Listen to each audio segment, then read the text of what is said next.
ফের একবার করোনা আতঙ্ক। দেশে করোনা আক্রান্তের সংখ্যা হু হু করে বাড়ছে। ভারতে করোনা আক্রান্তের সংখ্যা 2710। কেন্দ্রীয় স্বাস্থ্য মন্ত্রকের তরফে এই তথ্যই দেওয়া হয়েছে। সবচেয়ে বেশি করোনা হচ্ছে কেরলে। বিগত কয়েক সপ্তাহ ধরেই করোনা সংক্রমণ বাড়ছে।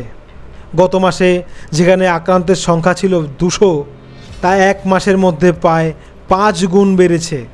25 মে থেকে 30 মে পর্যন্ত আক্রান্ত বেড়ে হয়েছে 2710।